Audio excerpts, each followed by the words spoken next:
s'agit de l'année de l'enfantement. Donc on va enfanter de tous les côtés dans le nom puissant de Jésus. Dis-moi un bon amen. Sur la base de Ésaïe 54. Il nous a dit, réjouis-toi femme stérile, parce qu'il nous dit que nos enfants seront plus nombreux que celles qui étaient mariées. C'est-à-dire qu'on va enfanter de tous les côtés dans le nom de Jésus. Dis-moi un bon amen à cela. Amen.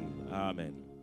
Et aujourd'hui, nous sommes le 24 décembre, c'est la veille de Noël. Et nous voulons aujourd'hui prendre le temps de tout simplement de parler de la naissance de Jésus. Est-ce que tu peux me dire un bon amen? Parce que nous le savons que Jésus n'est pas né un 25 décembre. C'est une date qui a été choisie par rapport à une fête qui était auparavant une fête païenne.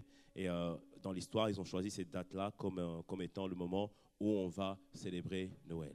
Mais aujourd'hui, nous ne célébrons pas Noël, nous célébrons la naissance de Jésus-Christ. Est-ce que tu veux me dire un bon amen? Plusieurs personnes pensent qu'on ne doit pas en parler, mais nous croyons qu'il est bon qu'à un moment donné, dans l'année, tout le monde s'arrête pour s'apercevoir, pour réaliser que Jésus est né un jour. Amen. Parce que d'autres personnes, même ceux qui ne croient pas, réalisent que ce jour-là, on se souvient, on se rappelle que Jésus est né un jour. Amen. Et je voudrais te dire ce matin que la naissance de Jésus n'est pas un mythe. Ce n'est pas un conte, mais c'est véritablement une histoire réelle. La naissance de Jésus est le plan parfait que Dieu avait préparé dès la fondation du monde. La naissance de Jésus, c'est le plan parfait que Dieu met en action pour sauver le monde. Et la naissance de Jésus s'inscrit dès la Genèse. Tu vas le voir, on va en parler. Et la naissance de Jésus, ce n'est pas une histoire d'un monsieur habillé en rouge qui vient apporter des cadeaux. Dis-moi bon amen. Mais pourtant, la naissance de Jésus nous parle d'un cadeau que Dieu nous a fait, le plus merveilleux des cadeaux, le plus excellent, le plus beau des cadeaux. Il s'agit de la personne de Jésus. Dis-moi un bon amen si tu as reçu ce cadeau. Amen. Et l'histoire de la naissance de Jésus nous impacte, nous, et peut changer la vie d'une personne complètement. Amen. Et nous, elle nous a changé notre vie. Et je crois qu'elle va changer encore des vies en cette journée dans le nom puissant de Jésus. Et ce matin, on va juste voir pourquoi célébrons-nous la naissance de Jésus. Pourquoi doit-on être reconnaissant par rapport à la naissance de Jésus? La première chose, la naissance de Jésus nous témoigne que Dieu est fidèle. Dis-moi bon amen. La naissance de Jésus nous prouve et nous témoigne que Dieu est véritablement fidèle. Parce que tu dois comprendre que la naissance du Christ, la naissance de Jésus, nous montre à quel point Dieu est fidèle et qu'il accomplit toujours ses promesses. La naissance de Jésus est la preuve de la fidélité de Dieu qui parlera en ta faveur dans le nom puissant de Jésus. Tôt ou tard, les promesses de Dieu et les prophéties de Dieu sur ta vie vont s'accomplir. Parce que celui qui a fait la promesse sur ta famille, sur tes affaires, sur ton ministère, est capable de l'accomplir. Dis-moi bon amen. Et pourquoi je dis cela? Parce que quand tu regardes l'histoire biblique, tu vois que la naissance de Jésus a été annoncée bien avant, 4000 ans avant que Jésus soit né. Sa naissance était déjà annoncée. On le voit dans le jardin de Genèse. Alors que Adam et Ève ont péché. Et que le diable s'est réjoui. Il a dit, maintenant j'ai repris la domination sur la terre. Maintenant c'est bon, je prends possession de la terre. Je peux faire du mal à l'être humain. J'ai triomphé de l'être humain. J'ai triomphé du dessein parfait de Dieu. Le dessein parfait de Dieu, c'était que l'homme domine sur la terre et qu'il démontre au travers de sa vie que le royaume de Dieu est réel. Satan disait, j'ai dominé, maintenant c'est bon. J'ai triomphé de l'homme. Mais en Genèse 3:15, Dieu fait une promesse, déclare une prophétie. Il dit que je susciterai de l'hostilité entre toi et la femme, entre ta descendance et sa descendance, et celui-ci t'écrasera la tête et tu lui mordras le talon. Dieu disait que Satan, tu n'as pas triomphé. J'ai encore en réserve un plan. Dis-moi pour amen à cela. Il disait, tu as peut-être vaincu le premier homme, Adam, mais il viendra une race d'hommes qui sont nés ni de la chair ni du sang, mais qui sont nés de l'esprit, qui eux vont venir t'écraser la tête. Dis-moi pour amen à cela. Dieu disait, par cette prophétie, il disait que ce n'est pas fini. J'ai encore en réserve des cartes, des armes. Dis-moi pour amen à cela. Et même Dieu, la Bible nous dit que bien avant la fondation du monde, Dieu avait déjà crucifié Jésus-Christ. Il avait déjà préparé Jésus-Christ. Assurément, on voit que Dieu avait prophétisé cela. Et quand tu regardes dans l'histoire biblique, c'est 4000 ans avant la naissance de Jésus-Christ. Et au fur et à mesure de l'histoire, plusieurs fois, Dieu a prophétisé que Jésus, que le Sauveur allait arriver. Au travers d'Ésaïe, Ésaïe 7, verset 14, Ésaïe dit cette prophétie. Il dit, c'est pourquoi le Seigneur lui-même vous donnera un signe. Car assurément, Dieu nous donne toujours des signes et il nous parle toujours. Dis-moi un bon amen. Il dit, voici, la jeune fille deviendra enceinte. Elle enfantera un fils et elle lui donnera le nom d'Emmanuel. Ça veut dire Dieu avec nous. Ésaïe voyait en lui-même, il ressent cette prophétie, il dit, voici, il y a une femme qui va avoir un enfant, mais ce n'est pas une femme comme toutes les autres, c'est une femme vierge qui aura un enfant. Waouh! Quelle prophétie! Imaginez-vous quand Ésaïe a prononcé cette prophétie, il a dit dire, mais qu'est-ce que je suis en train de dire là? Et en Ésaïe 9, verset 6, on voit que Ésaïe prophétise encore. Ésaïe 9, verset 6, dans d'autres versions, c'est verset 5. Il dit, car un enfant nous est né, un fils nous est donné, et la domination reposera sur son épaule. On l'appellera admirable, conseiller, Dieu puissant, Père éternel, prince de la paix. Verset 7 ou 6 dans d'autres versions. Il dit, il donnera, il est là pour donner à l'empire de l'accroissement et une paix sans fin au trône de David et à son royaume. L'affermir et le soutenir par le droit et par la justice, dès maintenant et toujours. Voici ce que fera le zèle de l'Éternel.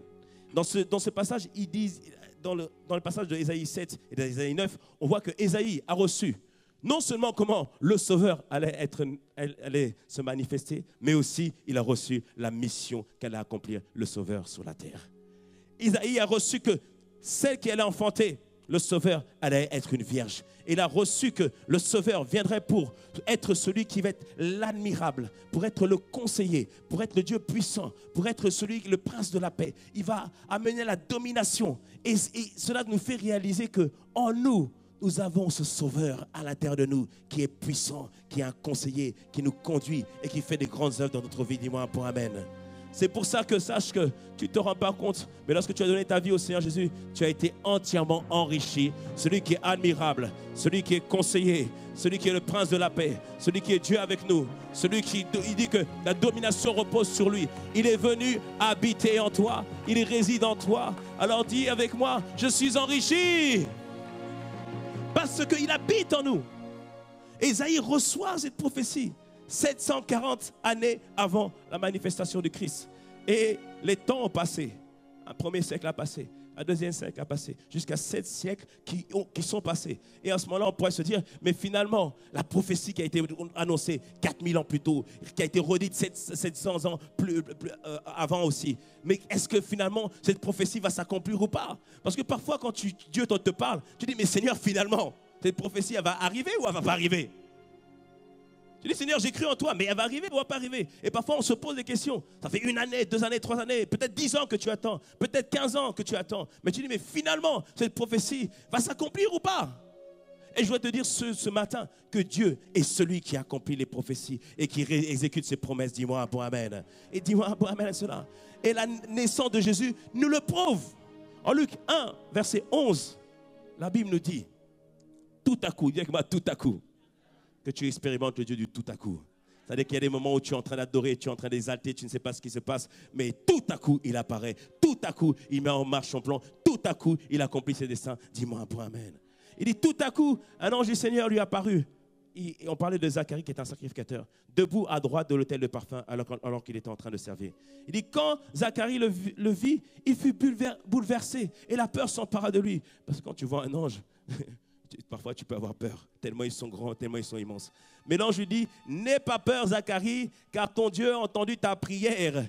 Ta femme Élisabeth te donnera un fils, tu l'appelleras Jean. Il sera pour toi le sujet d'une grande joie et beaucoup de gens se réjouiront de sa naissance. On voit Zacharie qui depuis des années, certainement, priait l'Éternel.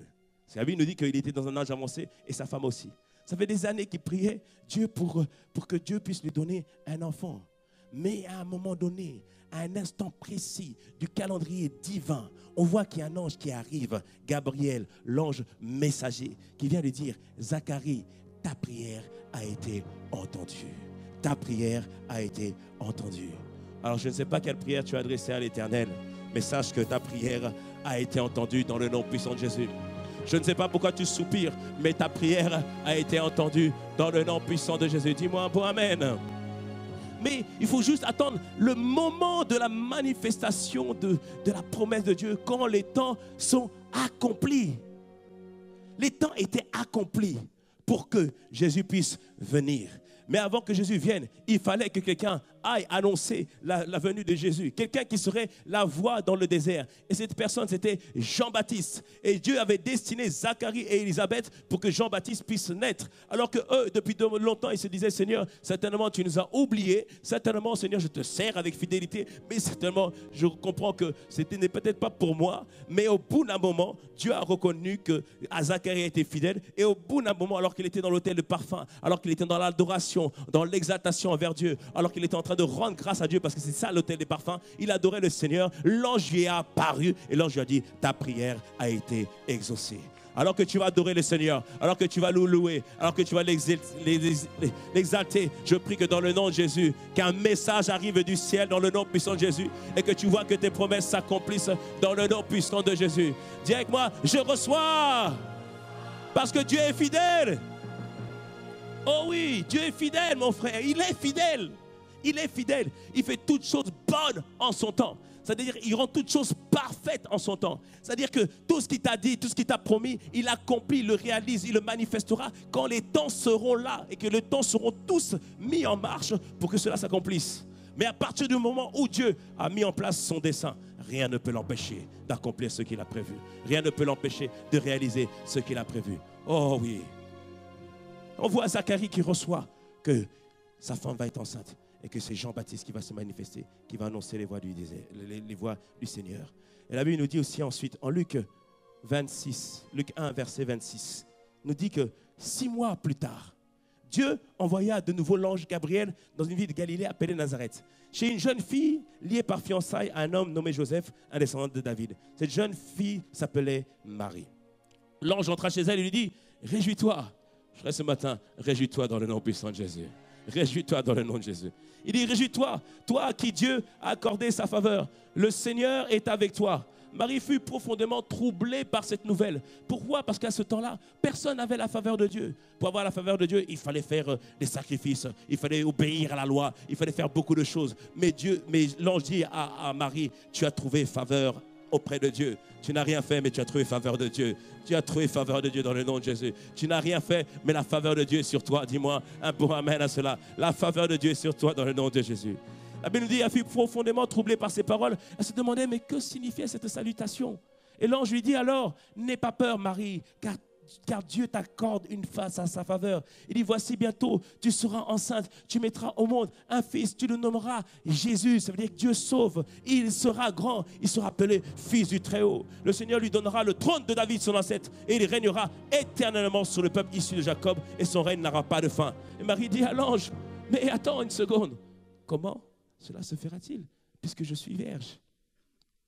Et l'ange dit, l'Esprit Saint descendra sur toi, et la puissance du Très-Haut te couvrira comme une ombre, comme son ombre. C'est pourquoi le saint enfant, ce n'est pas un enfant ordinaire, c'est un saint enfant, un enfant divin, un enfant issu de Dieu, naîtra de toi, sera appelé fils de Dieu. Vois, ta parente Élisabeth attend aussi un fils, malgré son grand âge. Et on disait qu'elle ne pouvait pas avoir d'enfant, et elle est à son 6e mois. Et verset 37, l'ange fait une déclaration que ce matin tu dois retenir. Il dit car rien n'est impossible à... Rien n'est impossible à Dieu. Elle dit rien n'est impossible à Dieu. Il disait que Dieu a promis que le Sauveur allait venir. Et va venir vers toi, Marie. Et ce ne sera pas né d'un homme, puisqu'il est né de Dieu. Et tu n'as même pas besoin d'aller en relation avec Joseph. Tu seras enceinte parce que le Saint-Esprit va venir sur toi dans le nom puissant de Jésus. Quand l'Esprit de Dieu vient sur toi, chaque projet que tu enfantes, c'est un projet divin. Dans le nom de Jésus. Chaque fois l'Esprit de Dieu vient sur toi, tout ce que tu enfantes, c'est un projet divin.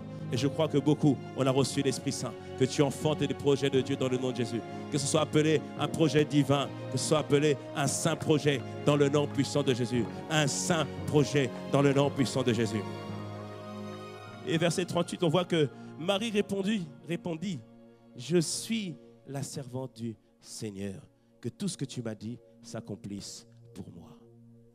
Elle a donné son oui, elle a donné son amen pour dire je suis d'accord, je suis candidate à ce que tu as dit puisse s'accomplir. C'est pour ça que la Bible nous dit que toutes les promesses de Dieu sont oui et amen. Lui, il a dit oui et nous, on apporte notre amen. Et dans la Bible, il y a plus de 8000 promesses qui sont établies pour nous. Je ne sais pas pour toi, mais moi, j'ai dit, Seigneur, au moins, je vais au moins récolter au moins 5000 promesses dans le nom puissant de Jésus. Au moins 5000 promesses pour moi ou pour ma postérité dans le nom puissant de Jésus. Dis-moi un bon Amen. Et tu dois donner ton Amen. Alors ce matin, je te le dis, je te l'ai redit. Peut-être que ça fait longtemps que tu attends une promesse de Dieu, une prophétie de Dieu. Mais la naissance de Jésus prouve que Dieu a été fidèle. Une prophétie qui a été faite il y a 4000 ans auparavant. Jésus, Dieu l'a accompli. Alors encore plus, si ça fait quelques années que tu attends, le Seigneur l'accomplira dans le nom puissant de Jésus. Dis-moi un bon Amen à cela. Dis Amen, ça veut dire que quand tu dis Amen, tu dis ainsi soit-il dans ma vie, ainsi sera-t-il dans ma postérité, ainsi sera-t-il dans ma famille. Dis-moi Amen. Alléluia. Oh Seigneur, plus de 1000 ans, plusieurs milliers d'années, mais Dieu a accompli le plan qu'il avait prévu. Alors tu peux dire à l'ennemi, ne te réjouis pas trop vite sur ma vie. Tu peux dire à l'ennemi, ne crie pas trop victoire trop vite. Non, loin de là. Car assurément, ce n'est pas fini. Et ce n'est pas fini dans ta vie dans le nom de Jésus. Tant que tu es dans la terre des vivants, le combat est encore en train de se dérouler. Dis-moi, bon amen à cela. Le combat est encore en train de se dérouler. Alléluia. Hier, au baptême, il y avait une sœur, Marie-Chantal, quand elle est venue pour se baptiser, elle était là. Yes. Parce qu'elle comprenait que c'était le début d'un combat. C'était le début d'un combat. Elle comprenait qu'elle avait la ceinture de champion. Parce que vous savez, le challenger, il vient calmement. Mais le champion, il est sûr de lui parce qu'il doit défendre sa ceinture. Et elle avait cette ceinture de champion. Elle a manifesté l'attitude d'une conquérante. Et je sais que le Seigneur va conquérir dans sa vie et va conquérir dans ta vie dans le nom de Jésus. Dis-moi un bon amen à cela. Dis avec moi, je suis un conquérant. Je suis champion. Oh oui, dis-moi un bon amen. Quelqu'un me dira, mais pasteur, champion, c'est pas dans la Bible. L'église où l'amour de Dieu transforme les gens ordinaires en champions, c'est pas dans la Bible. Oui, c'est pas dans la Bible. Mais être plus que conquérant, c'est être un champion. Dis-moi un bon amen. Être un plus que vainqueur, c'est être un champion. Être quelqu'un qui toujours dit que peu importe l'adversité, peu importe les persécutions, je resterai attaché à l'amour de Dieu. Ça, c'est être un champion. Dis-moi un bon amen à cela. Dis avec moi, je suis un champion. Rappelle-toi la prière de Pasteur Greg sur la prière du champion. Dis avec moi, je suis un champion. Je me lève en champion. Je dors en champion. Je m'assois à la table des champions. Je m'élève au rang des champions. Et je conquiers comme un champion. Au nom de Jésus. Amen. Que ce soit notre partage dans le nom de Jésus. Acclame le Seigneur.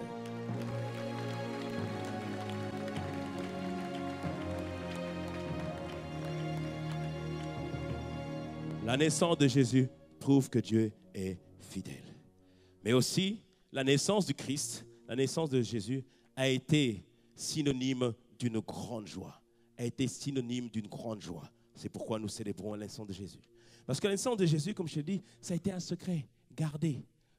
Beaucoup ne savaient pas comment le Christ allait venir. Beaucoup ne savaient pas. Mais Dieu l'avait dit par les prophéties. Et au moment de se manifester, il s'est révélé à Zacharie, il s'est révélé à Marie, mais il s'est révélé aussi à d'autres personnes qui allaient voir le Christ naître.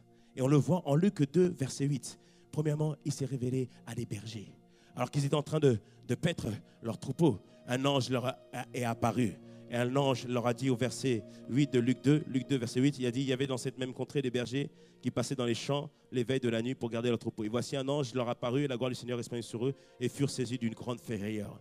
Et cet ange leur dit que le Sauveur était né, et qu'il était temps maintenant qu'il leur annonce une bonne nouvelle.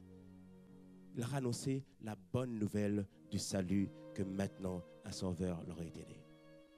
Et ce passage nous montre que Dieu voulait partager son secret avec des bergers. Les bergers renvoient aux personnes qui marchent avec Dieu, les personnes qui prennent soin du troupeau de Dieu, les personnes qui servent avec le Seigneur, des personnes qui ont donné leur vie au Seigneur, des personnes qui avancent avec les commandements avec Dieu, des personnes qui ont décidé que véritablement Dieu était toute leur personne. Amen. Il s'est révélé aux scribes, aux pharisiens, mais il a révélé à des personnes qui étaient simples, humbles, qui tout simplement vouaient leur vie entièrement au Seigneur. Je ne sais pas là où tu en es, mais je peux te dire qu'en 2018, Dieu va te révéler les secrets dans le nom de Jésus. Car il dit, Amos 3, 7, car le Seigneur l'Éternel ne fait rien sans avoir révélé son secret à ses serviteurs, les prophètes. Et assurément, il te révélera des secrets sur ta vie, des secrets pour cette génération, dans le nom puissant de Jésus. Dis-moi un bon amen. Dis-moi un bon amen. Amen. Et on voit que les bergers représentent les vrais chrétiens qui ne dorment pas pendant la nuit spirituelle, mais qui veillent, qui sont attentifs à ce que le Seigneur va faire, qui sont attentifs à ce que le Seigneur va accomplir. Les bergers révèlent les personnes qui aiment Jésus, qui s'attendent à lui, qui prennent soin des troupeaux du Seigneur. Pour ceux qui servent le Seigneur, pour ceux qui sont là en train de travailler pour la maison de Dieu, je te dirais, continue encore de servir le Seigneur. Dis-moi bon amen. Si tu ne sers pas encore Dieu, sers le Seigneur. Donne de ton temps pour le Seigneur, parce qu'assurément, il te révélera des secrets dans le nom puissant de Jésus. Dis-moi un bon amen.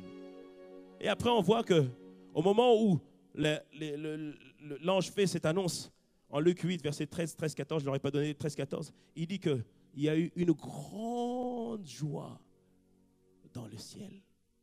Les anges se sont réunis, se sont rassemblés, parce qu'ils annonçaient une bonne nouvelle. Il y a eu une grande joie qui s'est établie. Non seulement les bergers se sont réjouis, mais les anges se sont réjouis. Au ciel, il y a eu une grande joie. Pourquoi? Parce que le plan que Dieu avait préparé allait maintenant s'accomplir. Pourquoi? Parce que le plan que Dieu avait dit avant la fondation du monde, maintenant allait s'accomplir. Les anges étaient dans la joie et les bergers étaient dans la joie. Et les anges leur ont dit, allez à tel endroit, vous allez pouvoir trouver le Sauveur. Waouh! Dieu a choisi de partager son secret et sa joie avec des bergers. Mais Dieu a choisi aussi de partager son secret et sa joie avec aussi ce qu'on appelle les rois mages. Les rois mages, il y a plusieurs études. Certains disent qu'ils venaient de Chaldée, d'autres disent qu'ils viennent d'Arabie. Mais en fait, c'était des gens qui étaient étrangers à l'alliance avec Dieu. Ce n'étaient pas des Juifs. Et cela nous montre aussi que Dieu veut partager cette bonne nouvelle, pas seulement à ceux qui connaissent, mais aussi à toutes les personnes qui sont éloignées, toutes les personnes qui sont loin de Dieu, à toutes les personnes de ta famille qui sont loin de Dieu.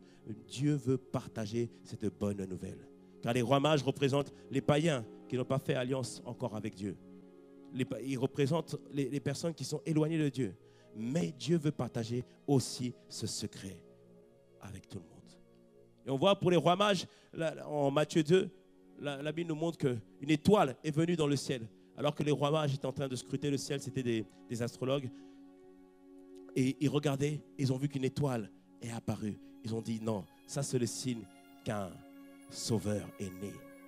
Et certains disent que les rois mages, c'était des descendants en fait qui ont reçu les enseignements de Daniel. C'est pour ça qu'ils étaient conscients qu'un jour un sauveur allait être né. Et ils ont suivi cette étoile. Et ils ont avancé à cette étoile. Et ils sont partis voir le roi Hérode, qui lui n'était même pas au courant qu'un sauveur allait naître. Il leur dit, mais on a vu l'étoile. On veut aller célébrer le roi des Juifs.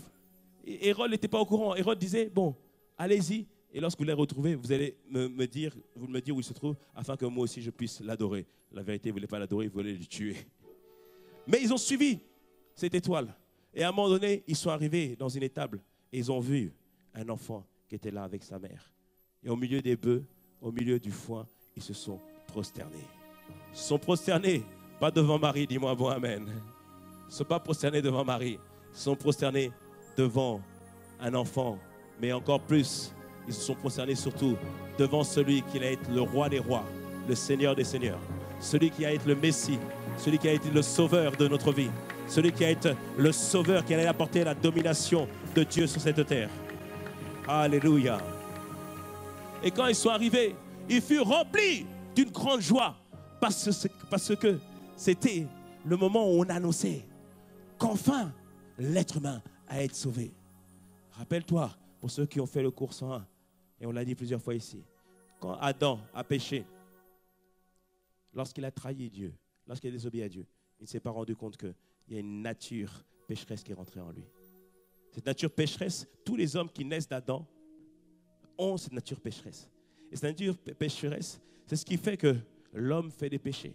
C'est ce qui fait que l'homme est parfois rempli de méchanceté. C'est pourquoi que l'homme a certaines pulsions, certaines convoitises. Tout ça, c'est la nature pécheresse. Et à cause de cette nature pécheresse, beaucoup étaient privés de la gloire de Dieu. Tous étaient privés de la gloire de Dieu. Romains 3, 23.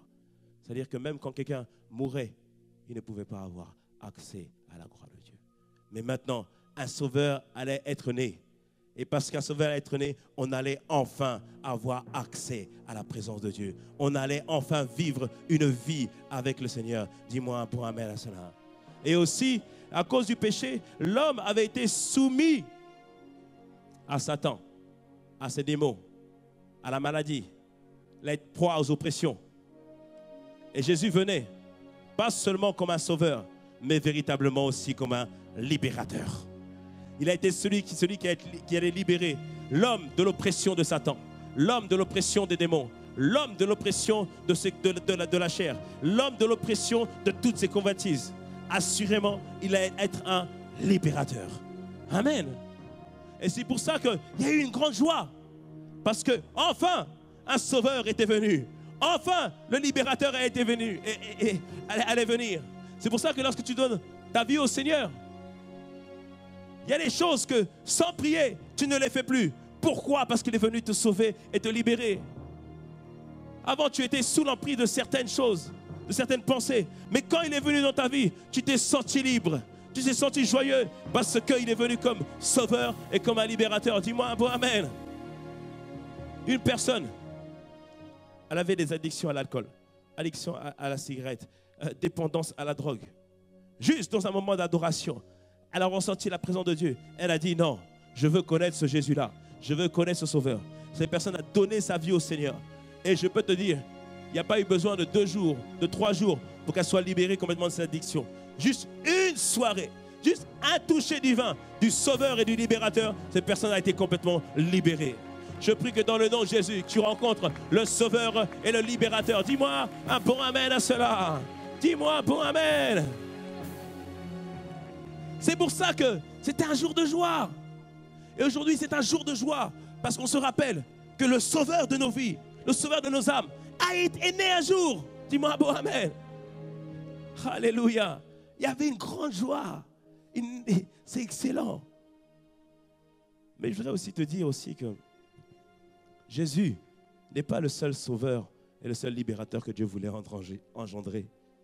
La vérité, à chaque fois que quelqu'un accepte Christ dans sa vie, à chaque fois que quelqu'un reçoit Christ dans sa vie, il devient lui aussi un sauveur et un libérateur. Il devient lui aussi un sauveur et un libérateur. Tu n'as pas la pression, mais il y a en toi un sauveur et un libérateur. Parfois tu as l'impression d'être démuni, mais il y a en toi un sauveur et un libérateur. Parce qu'à chaque fois que tu as un canal qui permet que les captifs, ceux qui étaient prisonniers, puissent être libérés par les conseils que tu donnes, par la prière que tu fais, là tu es un libérateur. Dis-moi un bon amen. À chaque fois que tu es quelqu'un qui se bat pour que les injustices cessent sur cette terre, à chaque fois que tu prends la cause des personnes qui sont opprimées, à chaque fois que tu combats l'injustice, sache que tu es en train de te présenter comme étant un libérateur pour tous ceux qui sont victimes des injustices. Dis-moi un bon amen à cela. À chaque fois qu'au travers de toi, une personne retrouve l'espoir, retrouve le réconfort, sache que tu es en train de te présenter comme un libérateur. Dis-moi un bon amen à cela. Dis-moi un bon amen. À chaque fois que tu contribues à cesser l'ignorance des personnes et à aider les gens à progresser dans le domaine éducatif. Peut-être que tu es professeur, peut-être que tu es maître d'école, mais tu sais que tu es un libérateur parce que tu es en train de sortir les gens de l'ignorance. En tout cas, nous rendons hommage à tous nos professeurs, à tous nos éducateurs, à tous les instituteurs, car assurément, vous êtes des libérateurs et qui vont sortir une génération de l'ignorance dans le nom de Jésus. Amen. Alléluia. Tu sais que à chaque fois que tu contribues à ce qu'une personne qui est malade physiquement puisse se sentir mieux, tu es un libérateur. Vous savez, les infirmières, les docteurs, à chaque fois que vous êtes là, en train de faire des pansements, en train de prendre soin des malades, vous êtes des libérateurs qui sont en action, des Christ qui sont en action. Dis-moi un bon amen à cela. Et même, je dirais aussi que être un père ou une mère modèle qui contribue à restaurer l'image du Père par excellence, de notre Père par excellence. Si tu contribues à changer cette image dans le cœur des gens qui n'ont pas connu un vrai père, une vraie mère, un modèle familial, à chaque fois que tu fais cela, tu es en train de te positionner en tant que libérateur. Dis-moi un bon amen à cela. Ce que je suis en train de te dire, tu ne te rends peut-être pas compte, mais au quotidien, dans les gestes que tu fais, tu es en train de manifester le libérateur qui est en toi. Dis-moi un bon amen à cela. À chaque fois que tu es quelqu'un qui crée des emplois, qui monte des entreprises, tu es en train de te poser en libérateur. Parce que tu es en train de libérer les gens du chômage, tu es en train de libérer les gens de la pauvreté. Et tu contribueras à ce que ces personnes puissent devenir riches et ces personnes puissent prendre soin à leur tour d'autres personnes. Tu es en train de te positionner en tant que libérateur. Quand Dieu t'inspire à monter un orphelinat et que tu commences à monter cet orphelinat et que des enfants viennent dans cet orphelinat et que ces enfants reçoivent l'amour qu'ils devraient avoir, qu'ils reçoivent une éducation, tu es en train de libérer des générations entières. Dis-moi un bon amen à cela. À chaque fois que tu as un instrument qui contribue à la libération mentale ou émotionnelle des personnes, sache que tu es en train de te positionner en tant que libérateur. Et la vision de notre église, c'est quoi la vision de l'église? Révision. C'est quoi la vision de l'église? C'est quoi? Je n'entends pas ce que tu dis. Ramener les âmes. Non, ce n'est pas ramener les âmes. Ça, c'est la mission de toute l'église. Nous avons une vision. C'est construisons une génération qui influence positivement son environnement. Et à chaque fois que tu es en train d'inspirer, d'impacter ton environnement de manière positive, tu es en train de te positionner en tant que libérateur. Dis-moi un bon amen à cela. Dis-moi un bon amen. Ce que je suis en train de te dire, de manière générale, à partir du moment où les gens près de toi trouvent la résolution de leurs problèmes ou trouvent une solution, tu es un libérateur. Est-ce que je parle des libérateurs ce matin? Est-ce que je parle des libérateurs ce matin? Ah, acclame le Seigneur.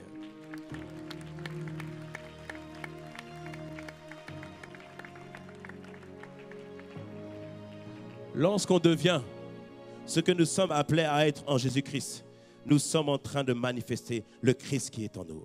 Et quand on regarde la parole de Dieu, je t'ai dit tout à l'heure que lorsque Jésus est né, ils se sont tous réjouis. Mais ils ne se sont pas réjouis parce qu'ils se sont réjouis même si ceux qu'ils voyaient aujourd'hui n'étaient qu'un simple enfant. Pour l'instant, ils n'avaient pas encore manifesté les œuvres de Dieu.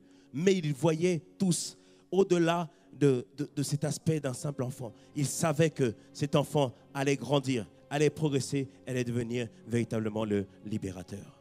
C'est pour ça que le jour où tu as donné ta vie au Seigneur, la Bible nous dit qu'il y a eu une grande joie dans le ciel. Il y a eu une grande fête dans le ciel. Même en étant bébé spirituel, les anges se sont réjouis. Ils se sont réjouis pourquoi? Ils ont dit, voici un Christ est né sur la terre, un libérateur est arrivé.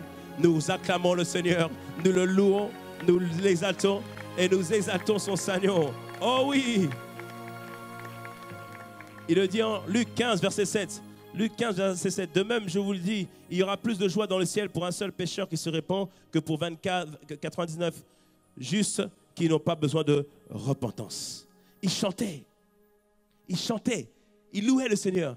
Parce qu'assurément, le jour où on a donné notre vie au Seigneur, un libérateur, un sauveur est né. Alléluia. Quand les gens chantent, il est né le divin d'enfant. Quand ils chantent ce chant, ils le chantent aussi pour toi à chaque fois qu'il y a une nouvelle naissance. Dis-moi un bon amen à cela. Il y a une grande joie au ciel. Et il y aura aussi une grande joie sur la terre. Car au travers de toi, les gens vont reconnaître la grandeur de Dieu, vont retrouver la gloire de Dieu au travers de ta vie. Dans le nom puissant de Jésus, dis-moi un bon amen à cela. Dis-moi un bon amen. Est-ce que je parle à des Christ sur la terre? Est-ce que je parle à des Christ sur la terre? Oh, merci Seigneur. Alors dans ce jour où nous rappelons de la naissance de Jésus, je prie que tu ne laisses personne voler ta joie dans le nom puissant de Jésus. Ne laisse personne voler ta joie dans le nom de Jésus. Garde la joie dans ton cœur. Loue le Seigneur. Rappelle-toi que ce n'est pas la fête du Père Noël, mais c'est la fête de la naissance de Jésus. Et rappelle-toi de la fête qui a eu lieu pour ta vie lorsque tu as donné ta vie au Seigneur. Dis-moi un bon amen à cela. Oh, merci. Alléluia. Et la dernière raison aussi pour laquelle on doit célébrer la naissance de Jésus en ce jour, c'est que la naissance de Jésus nous montre la capacité de Dieu de protéger nos vies de manière surnaturelle. On le voit, lorsque Jésus est né, il y a eu plein d'événements tragiques autour. Lorsque Hérode a su que les rois mages, parce que les rois mages devaient lui dire où se trouvait Jésus, mais les rois mages ont été avertis en songe et du coup ils ne sont pas partis voir Hérode. Lorsqu'il a vu que les rois mages étaient joués de lui, maintenant une grande colère est venue au-dedans de lui. Il a décidé qu'il allait tuer tous les enfants afin d'être sûr que ce sauveur ne grandira pas et ne manifestera pas les plans de Dieu. On le voit en Matthieu 2, verset 13. Lorsqu'ils furent partis les mages, voici un ange du Seigneur apparut en songe à Joseph et dit, lève-toi, prends le petit enfant et sa mère, fuis en Égypte et reste ici jusqu'à ce que je te parle, car Hérode cherchera le petit enfant pour le faire périr. Dieu avait dit à Joseph, sors de là, il faut que tu protèges cet enfant parce que Hérode veut le tuer. Et Matthieu 2, verset 16, David nous dit que alors Hérode, voyant qu'il avait été joué par les mages, se mit dans une grande colère. Il envoya tuer tous les enfants de 2 ans et au-dessous qui étaient à Bethléem et dans tout son territoire, selon la date dont il était soigneusement enquis auprès des mages. Hérode avait décidé que le Sauveur devait être tué. Et ce qui se passe sur terre n'est qu'un reflet de ce qui se passe dans le monde spirituel. Hérode s'opposait à la venue de Jésus parce que c'est devenu le roi des Juifs, mais la vérité, c'était Satan derrière qui, dans la sphère spirituelle, voulait s'attaquer, empêcher que le Christ puisse manifester le plan parfait de Dieu. Mais on voit que Dieu avait sa main posée sur l'enfant. On voit que Dieu avait un plan pour l'enfant. Il a dit à Joseph, fuis, va en Égypte, attends un temps, quand Hérode sera mort, quand son fils sera mort, reviens ensuite. Il avait un plan. Et tu dois comprendre une chose, qu'à chaque fois qu'un Christ est manifesté sur la terre, au travers de la nouvelle naissance, le monde spirituel fait tout pour que ce Christ ne puisse pas grandir. C'est pourquoi, quand tu as donné ta vie au Seigneur, tu pensais que, papa, maman, j'ai donné ma vie au Seigneur. Je pensais que tout le monde disait, yes, c'est une bonne chose. Mais ceux qui ne sont pas en Christ, ils t'ont dit, mais c'est quoi cette affaire? D'autres se sont opposés. D'autres se sont mis même à te persécuter. Au travail, tu pensais que tout le monde allait être content dès que tu avais annoncé que tu étais à Jésus. Mais tu vois que beaucoup se retournent contre toi. Mais je te prie que tu vois ce qui se passe dans la sphère spirituelle. Ne te fâche pas contre les hommes, mais vois que c'est l'ennemi qui veut empêcher que tu grandisses et que tu progresses. Et parfois, l'ennemi n'a même pas besoin de nous tuer physiquement pour nous empêcher de grandir, mais juste de mettre de l'intimidation, de la peur, de la honte, pour nous empêcher de grandir et évoluer avec le Seigneur. Mets Dieu à la main sur toi dans le nom de Jésus. Mets Dieu à la main sur toi dans le nom de Jésus. C'est pour ça que à ces moments-là, quand tu sens la peur et l'intimidation, tu vois que dimanche après dimanche, Dieu te dit, prends courage, lève-toi. Dieu te dit, allez, ça va aller. Et parfois, ça semble comme une rhétorique. Ça semble comme où tu as envie de dire, mais j'ai déjà entendu ça, pasteur. J'ai déjà entendu ces choses. C'est Dieu qui est en train de te rappeler ses promesses. C'est Dieu qui est en train de ranimer le Christ qui est en toi, qui est en train de ranimer le libérateur qui est en toi. C'est Dieu qui est en train de manifester sa gloire qui est en toi. Dis-moi un bon amen à cela. Amen. Est-ce que vous pouvez couper la clim? Tout le monde est en train de tousser. Tout le monde sent le froid là. Merci, s'il vous plaît. Amen. C'est ça, non? Je vois tout le monde. Coupez la clim, s'il vous plaît. Amen. Je viens de te libérer là. D'un rhume. Dis-moi bon amen. Je manifeste le libérateur qui est en moi. Est-ce qu'on me suit ce matin? Amen. Et on doit comprendre que Dieu a la main sur ta vie. Dieu a la main sur ta vie.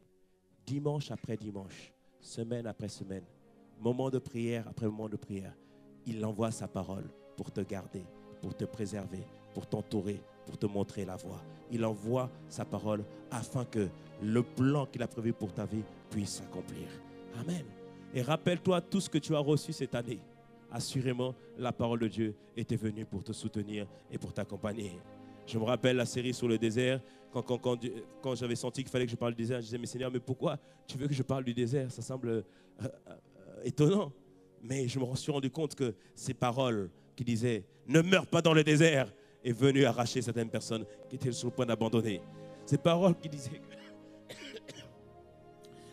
disaient que ne retourne pas en Égypte est venue ramener des personnes qui avaient décidé de retourner en arrière. Amen. Ce que je suis en train de te dire tout simplement, Dieu a la main sur toi dans le nom de Jésus. Dieu a la main sur toi. Et parfois, nous pouvons être intimidés. C'est ce qui est arrivé à Timothée, en 2 Timothée 1, versets 6 et 7.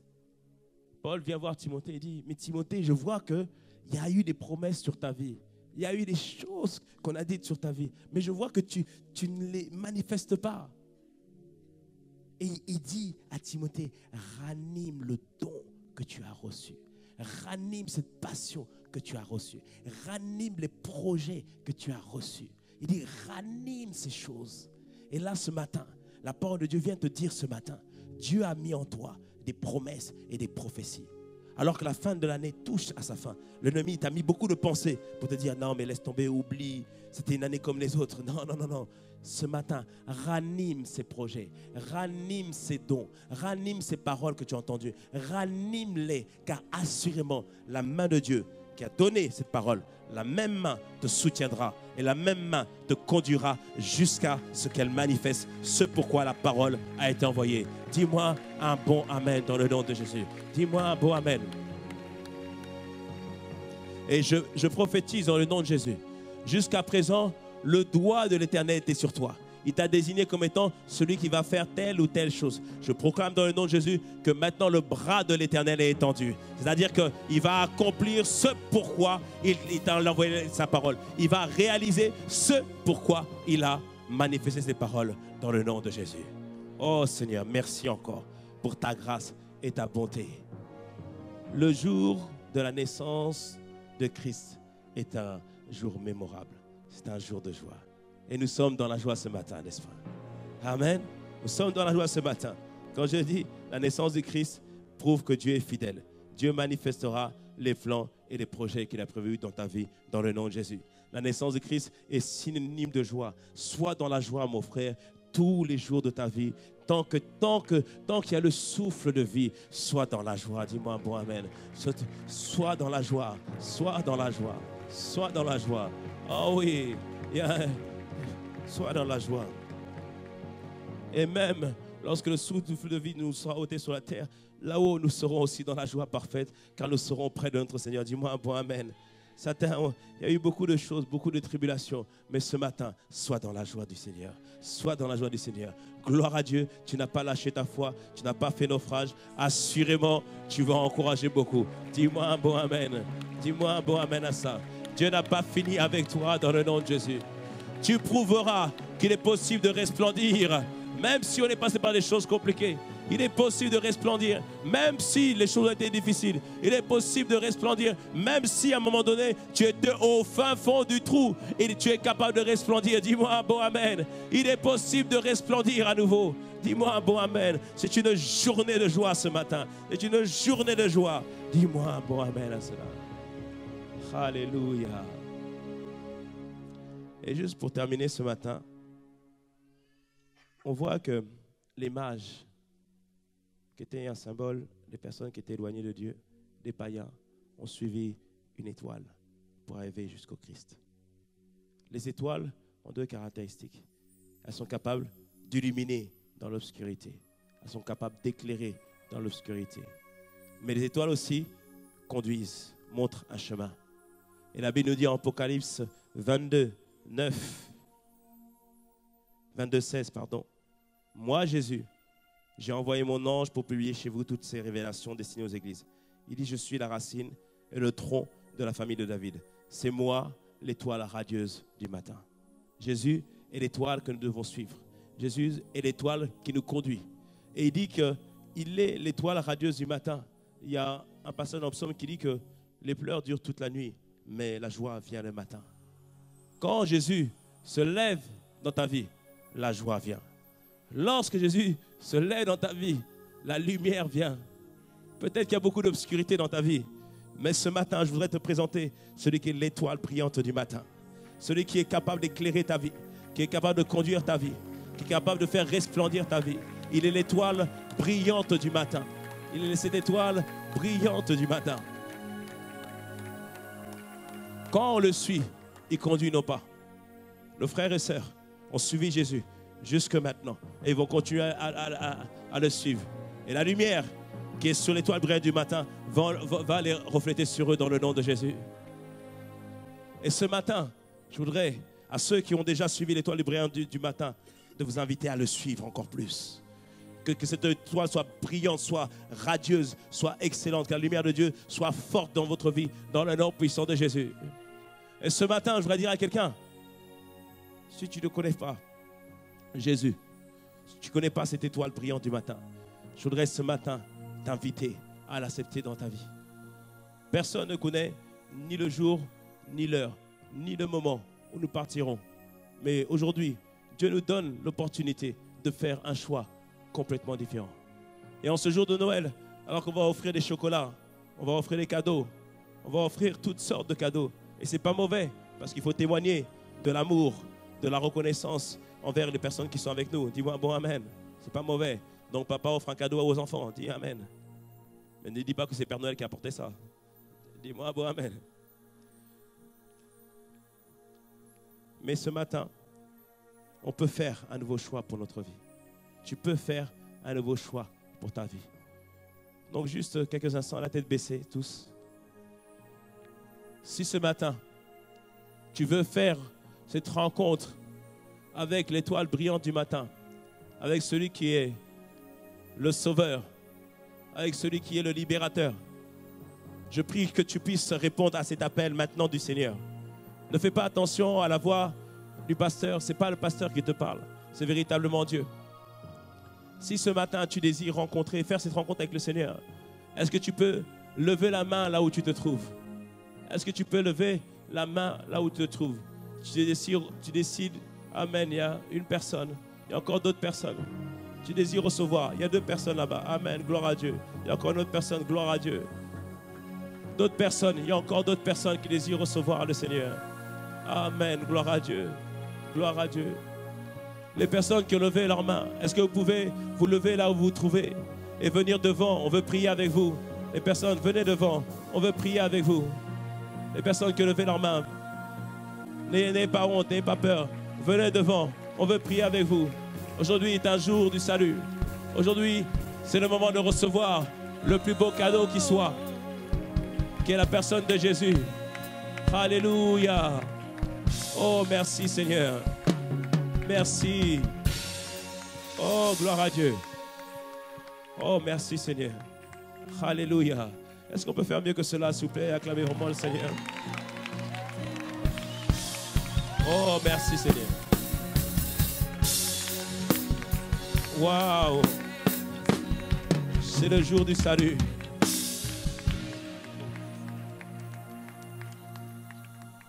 En faisant ce pas, cela n'a rien de rien, mais vous invitez véritablement le Christ à venir habiter dans votre vie. Et assurément, votre vie ne sera plus jamais la même dans le nom de Jésus. Avant que nous puissions prier avec vous, on va juste demander vos prénoms parce que vous n'êtes pas inconnus au ciel et on veut aussi connaître vos prénoms. S'il vous plaît, mon frère, votre prénom? Fabrice. Fabrice, amen.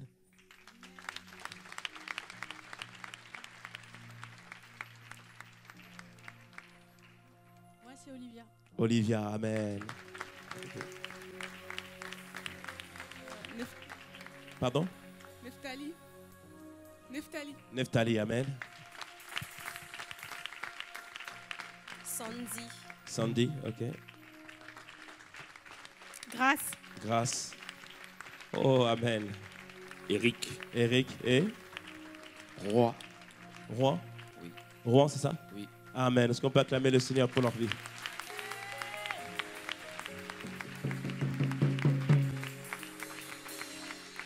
L'Éternel est celui qui sauve. Et il vous sauve en ce jour dans le nom de Jésus. Et on va faire une prière avec vous. Vous allez répéter après moi. Cette prière n'a l'air de rien, mais vous invitez Dieu à venir vivre dans votre vie dans le nom de Jésus. On va prier avec eux. Seigneur Jésus, ce matin, j'ai entendu ta parole et j'ai entendu ton appel. Aujourd'hui, je t'ouvre mon cœur et te reçois en tant que Sauveur et Seigneur. À partir de ce jour, je sais que tu habites en moi. Seigneur, merci parce que tu apportes la délivrance dans ma vie. Tu apportes la pleine liberté. Seigneur, merci pour cette grâce que tu m'accordes en ce jour.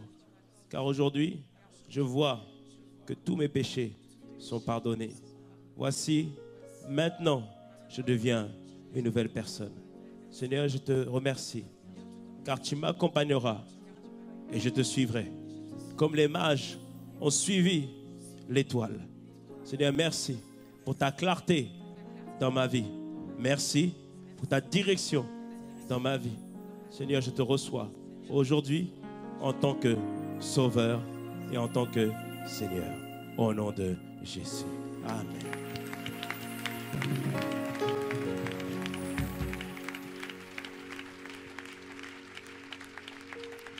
Je vais maintenant prier pour vous recommander la grâce de Dieu. Après, vous allez suivre le frère Serge. On va juste prendre vos coordonnées et puis vous remettre des Bibles. Après, vous pourrez retourner à votre place. Après ce moment, trouvez une assemblée. Ça peut être ici, ou là où il y a des amoureux de Dieu, Amen, ou ailleurs, mais trouvez un endroit où vous allez grandir dans le nom de Jésus. Et je prie que ce que Dieu a déposé en vous grandisse et progresse et que le Christ se manifeste au travers de vous. Seigneur, nous te bénissons encore pour nos frères, Seigneur, qui ont fait ce pas de foi de venir devant toi, Seigneur. Merci parce que aujourd'hui est un nouveau jour et tu leur adresses, Seigneur, le plus merveilleux des cadeaux. Le plus merveilleux des cadeaux, c'est ta vie qui vient résider en nous. C'est ta personne qui vient habiter en nous. Seigneur, merci parce que c'est le début d'un cheminement et c'est l'enclenchement du plan parfait que tu as pour leur vie. Dans ta bonté, tu avais destiné ce moment et tu avais prévu ce temps. Alors, Seigneur Père, nous voulons vraiment te les recommander. De la même manière que Jésus a grandi en stature, en grâce, en sagesse devant les hommes, qu'il grandisse en stature, en sagesse, en grâce devant les hommes dans le nom puissant de Jésus. Que le Christ qui est en eux se manifeste, Seigneur. Elle les a grandi à devenir des véritables disciples de Christ et qu'à leur tour, Seigneur Père, qu'ils puissent transformer, impacter, influencer leur environnement. Seigneur, nous te les recommandons à ta grâce. Merci encore pour ta bonté. Nous t'avons ainsi prié et nous disons Amen, Amen et Amen. S'il vous plaît, juste quelques minutes de votre temps. Suivez le frère Serge. On va juste prendre vos coordonnées et puis on vous remet des Bibles. Par contre, moi, je veux d'abord vous saluer. Je veux vous saluer. Bienvenue, bienvenue. Que le Seigneur vous bénisse. Que le Seigneur vous bénisse. Que le Seigneur vous bénisse. Que le Seigneur vous bénisse. Que le Seigneur vous bénisse. Que le Seigneur vous bénisse. Oh, alléluia, Seigneur. Alléluia. C'est un jour de joie, n'est-ce pas? Alors, est-ce qu'on peut vraiment acclamer le Seigneur?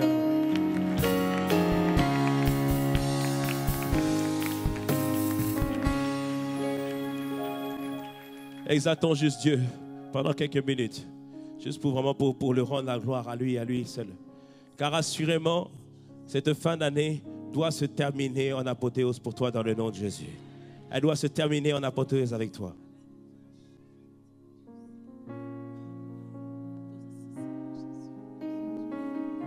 Hosanna, ça veut dire que le salut est venu. Le salut est arrivé. Pendant que tu vas adorer et prier, pense à toutes les personnes de ta famille qui ne connaissent pas encore l'étoile brillante du matin, mais qui vont le connaître dans le nom puissant de Jésus. Seigneur, nous te bénissons, Seigneur. Hosanna, Seigneur Jésus. Hosanna Dans les lieux. dans les lieux Eh oh, très de hauts, notre roi. de notre roi, sois glorifié. Hosanna.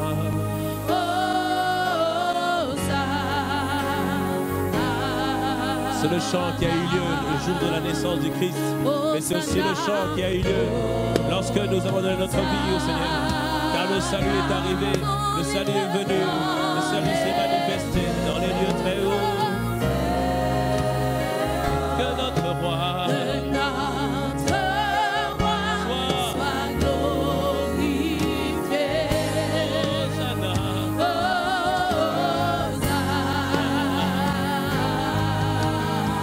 Hosanna, notre Dieu.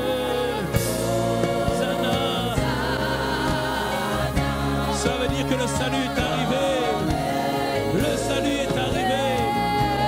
Un libérateur est venu. Le sauveur est arrivé. Que notre roi.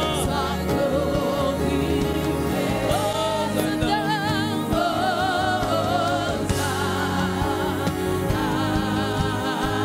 Hosanna, Hosanna.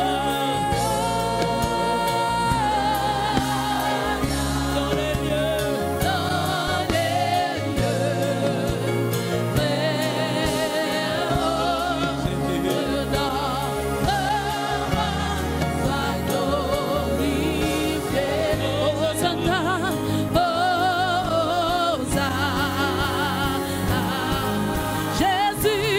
Jésus, nous t'élèvons plus haut, plus haut, plus haut. Tout le monde se rappelle que tu es né. Plus haut, Jésus, nous t'élèvons plus haut, plus haut, plus haut.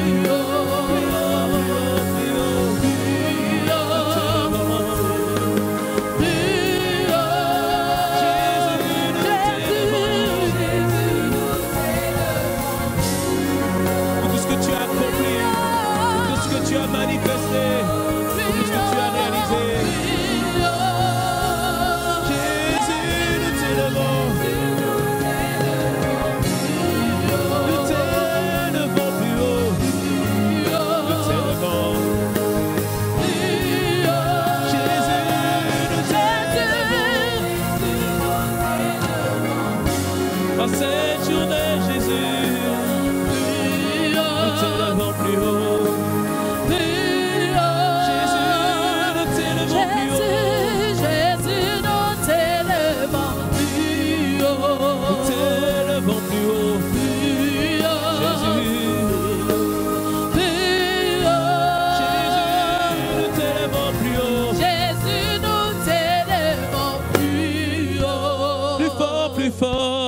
plus haut. t'élevons plus haut. Jésus, nous t'élevons. Jésus, nous t'élevons plus haut. T'élevons plus haut. Plus haut, nous t'élevons plus haut. Jésus, nous t'élevons plus fort, plus fort, plus fort.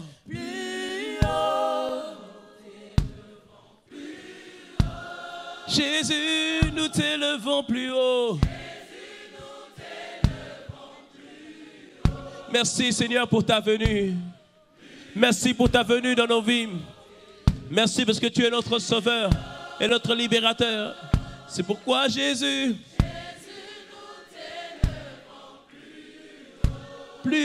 plus haut Seigneur. Nous t'élevons plus haut. Plus fort encore tu peux. Plus haut, plus haut, plus haut. Plus haut, plus haut.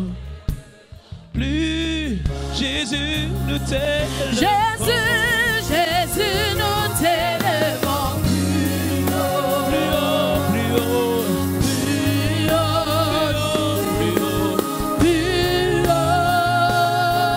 Jésus, nous t'élevons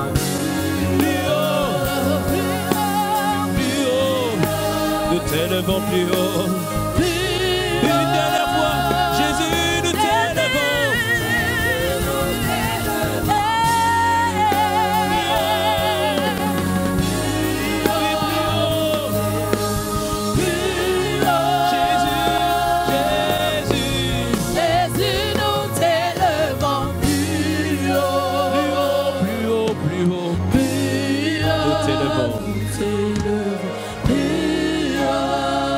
Acclame celui qui est élevé au-dessus de tout.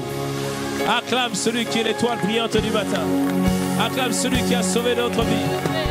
Acclame celui qui a libéré notre destinée. Acclame celui qui a fait toute la différence. Celui qui a changé nos vies. S'il avait vraiment changé ta vie, tu devrais acclamer plus fort que cela. Montre à ton voisin comment tu es reconnaissant. Montre-lui combien tu es reconnaissant. Jésus, nous te bénissons.